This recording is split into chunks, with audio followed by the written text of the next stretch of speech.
یہ حدیث پاک کا مفہوم ہے کہ زنا دین ہے. یاد رکھنا پتر، زنا دین ہے، واپس آئے گا ضرور. اس کی بیٹی کے ساتھ، اس کی بیوی کے ساتھ، اس کی بہن کے، یہاں تک لکھا ہے کہ اس کی دیوار کے ساتھ زنا کیا جائے گا، زنا واپس آئے گا. دھیان رکھیو پتر، اے او ٹویا جی کڈو گے تو کل کسی نہ کسی ساڈے نے بھی ضرور ڈگنا. دھیان کر لیں. اور مجھے میرے سیدی نے، کیونکہ میں ڈاکٹر بھی ہوں، حکیم بھی ہوں، لیکن میں پریکٹس نہیں کرتا، ایک دو سلسلے ہیں، اللہ میرے اندر سے وہ نکال دے، اس دن اسی ذرا بہ جاؤں گی. پھر جب میں نے یہ دونوں کورس کر لیے تب مجھے سیدی نے بات سنائی. آپ فرمانے لگے کوئی بزرگ تھے، ساتھ حکمت بھی کرتے تھے. مریض آتے تھے ان کے پاس، وہ کوئی مریض آئی، نوجوان لڑکی تھی، جب انہوں نے نبض پکڑی نا تو شیطان تھوڑا سا غلبہ کر گیا، اور نبض پکڑتے ہوئے اندر تھوڑا سا غلط خیال آیا، لیکن ساتھ ہی رحمت ہو گئی. دھیان کرو، اللہ ویکھدا پی. نبض چھوڑ دی، نبض چھوڑ دی، بس خیال ہی گزرا.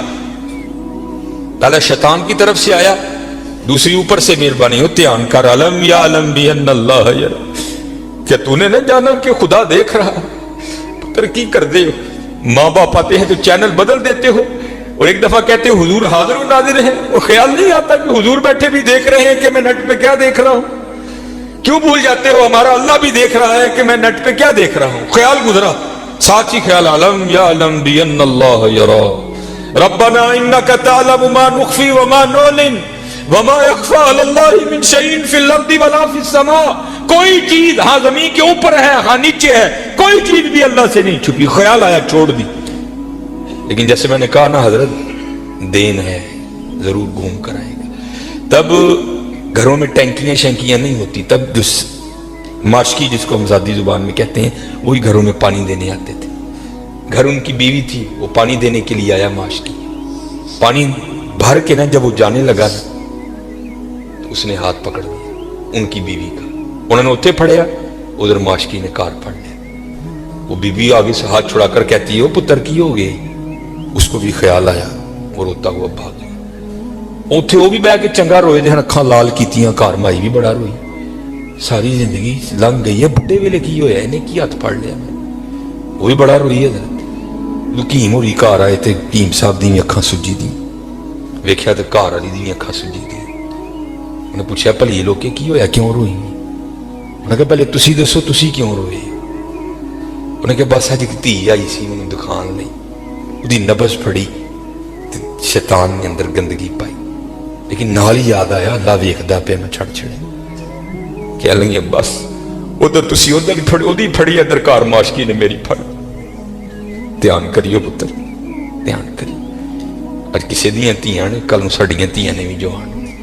اج کسی لی چونک چ نہ کھلوئیو، اج کسی لی نہ کھلوئیو. اج تسی کھلوو گے، کل کو تاڈی بھی کھلوئے گا. بڑا دھیان کریو، بڑا دھیان. اپنی جوانی بڑی پاکیزہ رکھنی ہے، بڑی پاکیزہ.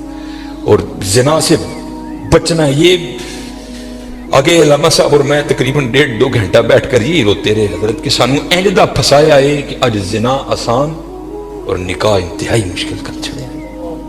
نکاح انتہائی مشکل کر چھڑے، انتہائی مشکل کر چھڑے.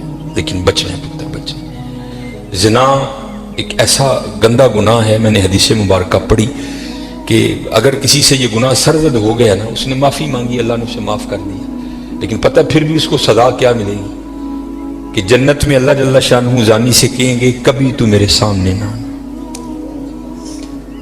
زانی کو ہمیشہ کے لیے دیدار الہی سے محروم کر دیا جائے.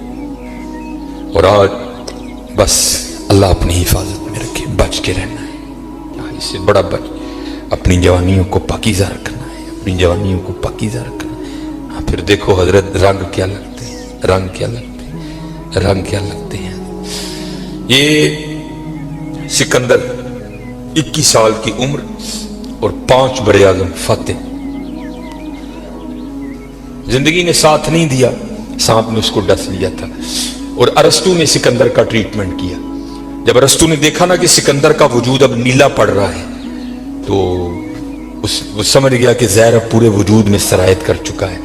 اس نے وہاں سکندر کو کہا سکندر تو بچے گا نہیں، صرف چند گھڑیوں کا تو مہمان. تو وہاں تاریخ لکھتی ہے کہ سکندر نے اپنے وزیر کو بلایا اور بلا کر کے عیسائی مذہب تھا سکندر کا، وہ کہنے لگا کہ جب مجھے کفن دو گے نا تو ڈائریکٹ مجھے دفنانے کی نہ لے کر جانا، بلکہ اس طرح کرنا کہ دائیں بائیں سے میرا کفن پھاڑ کے نا میرے ہاتھ کفن سے باہر رکھنا، اور کرنا کیا، مجھے پورے شہر یونان کے چکر لگوانا۔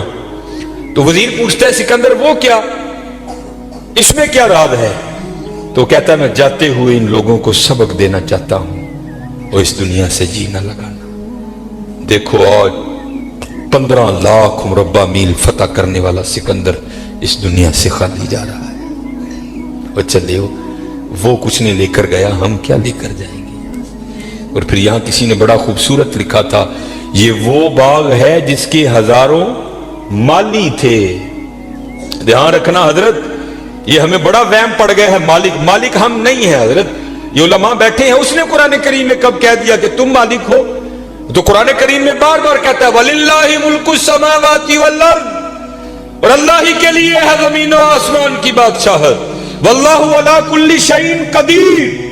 یا آیت الکرسی میں ہر فرض نماز کے بعد اس بات کو دہراتے ہو، اللہ لا الہ الا هو الحی القیوم لا تأخذه سنة ولا نوم لہو ما فی السماوات وما فی الارض، اور اللہ ہی کے لیے ہے جو کچھ آسمانوں میں ہے اور جو کچھ زمینوں میں ہے۔ سورہ آل عمران 3 پارہ، کل محبوب آپ کہہ دیجئے اللہم مالک الملک، اے اللہ اے ملکوں کے مالک، تیال کریے پتر وہ مالک جے، اسی نہیں یہ مال، ہم تو مالی ہیں یار۔ اور میں اکثر اپنی مثال دیا کرتا ہوں، جب میں تھوڑا بڑا ہوا نا تو میں نے کیا دیکھا، میرے گھر کے باہر جو پلیٹ لگی تھی نا اس پر لکھا تھا چودھری علم دین، پھر وہ پلیٹ بدل گئی ہے، دادا وہ کا انتقال ہو گیا، پھر نئی پلیٹ کیا لگی، حاجی محمد بوٹا۔ اب پتہ نہیں حضرت یہ پلیٹ کب تک رہتی، جگہ وہاں رہی حضرت، لیکن کیا ہوا حضرت، مالیوں کے نام بدلتے رہے حضرت، اسی مالیاں حضرت، اسی مالک نہیں ہے، مالک وہی ہے۔ اور میں یہ ایک روایت بھی اکثر سناتا ہوں کہ آپ کہو گے مولوی صاحب ایمی ساڑھے کچھ ساڑھیاں زمینہ کھون لگے ہو، ان کو قرآن و حدیث سے بھی تو دلیل دینا۔ حضرت موسیٰ علیہ السلام کا دور مبارک تھا اور زمین کا ایک ٹکڑا تھا، 2 بندے لڑ پڑے آپس میں، ایک مالک تھا، ایک کا دل بے ایمان ہو گیا۔ اس سے پہلے کہ دونوں دستے گرے باں ہوتے، خون بہتا، کسی کی جان جاتی، وہ 4 وڈے وڈیرے وچ رلے، انہوں نے بیٹھ کے کیا گل سنو، اللہ کے نبی حضرت موسیٰ علیہ السلام موجود ہیں، کیوں ایک دوسرے کا گریباں پکڑتے ہو، چلو چل کے ان سے فیصلہ کرواتے ہیں۔ سارے لوگ حضرت موسیٰ علیہ السلام کے پاس حاضر ہوئے، عرض کی حضور زمین کا ٹکڑا ہے، یہ دعویٰ کرتا ہے زید کہ میرا ہے، بکر کہتا ہے میرا ہے، آپ اللہ کے نبی ہیں، آپ فیصلہ فرمائیں کس کا ہے۔ کچھ ایسے ہوتے ہیں نا جن کو ادب اداب کی اگائی نہیں ہوتی کوئی بھی، وہاں بھی ایک ایسا بیٹھا تھا۔ حضرت موسیٰ علیہ السلام سے عرض کرتا ہے حضرت اینج کرو، کلا کلا کر کے نا ان سیڈ تے لے جاؤ، دونوں کی بات سنو، حقیقت حال آپ پر واضح ہو جائے گی۔ حضرت موسیٰ علیہ السلام جلال میں آ گئے، آپ نے فرمایا میں اللہ کا نبی ہوں، مجھے اس بات کی ضرورت نہیں کہ میں کلا کلا کر کے ان کی بات سنوں، مجھے اللہ نے یہ طاقت دے رکھی ہے، میں زمین کے ٹکڑے سے پوچھ لوں گا بتا تو دونوں میں سے کس کا ہے۔ آپ نے سب کو اکٹھا کیا اور لے کر چلے گئے، زمین کے اس ٹکڑے پر کھڑے ہوئے، فرمایا زید دعویٰ کرتا ہے تو میرا ہے، بکر دعویٰ کرتا ہے تو میرا ہے، اللہ کے نبی حضرت موسیٰ تجھ سے پوچھتے ہیں بتا تو کس کا ہے۔ تو تفسیر میں لکھا ہے کہ وہ زمین کا ٹکڑا بول اٹھا، پہلے حضرت موسیٰ علیہ السلام کو سلام عرض کی، اور سلام عرض کر کے عرض کرتا ہے حضرت یہ دونوں جھوٹے ہیں، نہ میں اس کا ہوں نہ میں اس کا ہوں، ان کو تیاری کریں، یہ دونوں میرے ہیں۔ ہسی حضرت کیڑے وہم چھپے دیا تے حقیقت کیا ہے، یہ وہ باغ ہے جس کے ہزاروں مالی تھے، سکندر جب اس دنیا سے گیا دونوں ہاتھ خالی تھے۔ ہاں حضرت دھیان کریو، خالی آئے ہیں اور خالی ہی یہاں سے جائیں گے۔ ہاں جائے گا کیا، اچھے اور برے اعمال ساتھ جائیں گے۔